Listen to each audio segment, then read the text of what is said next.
Баршаңызға қайырлы күн, каналыма қош келдіңіздер. Бүгін сіздермен кешкі асқа тауық етінен жаркоя тағамын дайындайтын боламыз.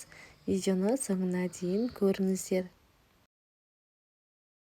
Ең алдымен өзімізге қажет заттарымызды дайындап аламыз. Мен барлығын осылай турап қойдым. Картоп, сәбіз, пияз және де туралған тауық еті. Енді табамызға май құйып, майымыз қызған соң ең алдымен тауық етімізді салып, қуырып аламыз. Тауық етімен дайындаған ұнатпасаңыз, онда сиыр етімен дайындасаңыздар болады. Тауық етін осылай әбден қуырып болған соң, енді пиязымызды қосамыз және де бетін жауып, тағы да 5 минуттай қуырамыз. Пиязды қуырып болған соң, сәбізді саламыз және де оны да бетін жауып қуырып аламыз. Негізі бұл тағам өте тез дайын болады. Әсіресе тауық етімен жасасаңыздар, тез дайын болады. Асыққан кезде немесе түскі асқа дайындасаңыздар болады. Сәбізді қуырып болған соң, енді томат пастасын қосамыз. Мен 1 ас қасық қостым және де жақсылап араластырамыз.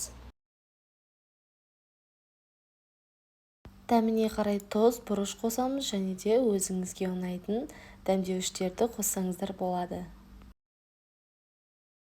Томат қосқан соңда дәл осылай кішкене қуырып аламыз, әйтпесе томаттың қышқыл дәмі шығып тұрады.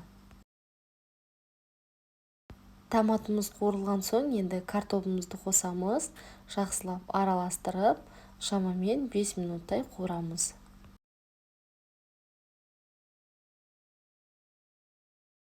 Картопымыз кішкене қуырылған соң, енді бетіне су құямыз. Суды өте көп құюдың қажеті жоқ, тек картопымыз дәл осылай видеодағыдай батып тұрғанша құятын боламыз.